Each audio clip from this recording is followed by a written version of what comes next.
Welcome back math traders. Today position updates.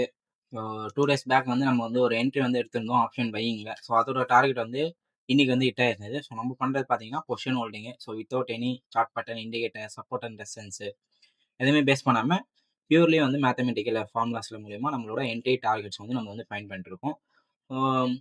நம்மளோட entry target வந்து என்ன லெவல் ஆஃப்ல நம்ம வந்து கொடுத்துருந்தோம். ஸோ எப்போ வந்து நம்மளோட டார்கெட் வந்து ஹிட் ஆயிருந்தது அப்படின்றத வந்து நம்ம பார்ப்போம். ஸோ டுடே பார்த்தீங்க அப்படின்னா நம்மளோட டார்கெட் வந்து ஹிட் ஆயிருந்தது. ஸோ நம்ம என்ட்ரி கொடுத்த பார்த்தீங்கன்னா 31, 12, 2025 வந்து கொடுத்துருந்தோம் 6th ஜான் கான்ட்ராக்டில். ஸோ என்ட்ரி பார்த்தீங்கன்னா 131, டார்கெட் பார்த்தீங்கன்னா 210 வந்து நம்ம வந்து கொடுத்துருந்தோம். மார்னிங் வந்து பார்த்தீங்கன்னா 9:29 AM நம்ம வந்து போஸ்ட் பண்ணியாச்சு. அதன்படி நம்ம வந்து ட்ரேட் வந்து எடுத்துருந்தோம் அப்படின்னா நம்மளுக்கு வந்து பார்த்தீங்க அப்படின்னா 12 தட் மீன் வந்து 1 போல நம்மளுக்கு வந்து என்ட்ரி வந்து கிடைச்சிருந்தது. ஸோ அதுக்கப்புறம் பார்த்தீங்கன்னா மார்க்கெட் வந்து ஜஸ்ட் வந்து கொஞ்சம் ரிவர்ஸ் ஆகி க்ளோஸ் ஆயிருந்தது. நெக்ஸ்ட் டே பார்த்தீங்கன்னா ஃபுல் அண்ட் ஃபுல் சைட்வேஸில் மார்க்கெட் வந்து ரன் ஆகிட்டு இருந்தது. ஸோ ஜான் 1 அப்பவும் நம்மளோட ஸ்டாப் லாஸ் வந்து ஹிட் ஆகல. டுடே பார்த்தீங்க அப்படின்னா நம்மளோட டார்கெட் வந்து ஹிட் ஆயிருந்தது.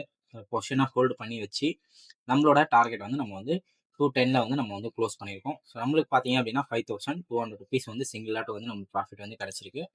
செகண்ட் லாட் பார்த்தீங்க அப்படின்னா ஹோல்ட் பண்ணி வச்சிருக்கோம். ஸோ மண்டேவோட ஓப்பனிங் பொறுத்து நம்மளோட ப்ராஃபிட் வந்து மாறும். நம்மளோட ஸ்ட்ராட்டஜியை லேர்ன் பண்ணணும்னு நினச்சிங்கன்னா நம்மளோட ஆன்லைன் ஒர்க் ஷாப்பில் ஜாயின் பண்ணுங்கள். வித் ப்ராப்பர் ரிஸ்க் மேனேஜ்மெண்ட்டோட நம்மளோட ஸ்ட்ராட்டஜியை லேர்ன் பண்ணுங்கள். தேங்க்யூ ஃபார் வாட்சிங் மேத் ட்ரேடர்ஸ்.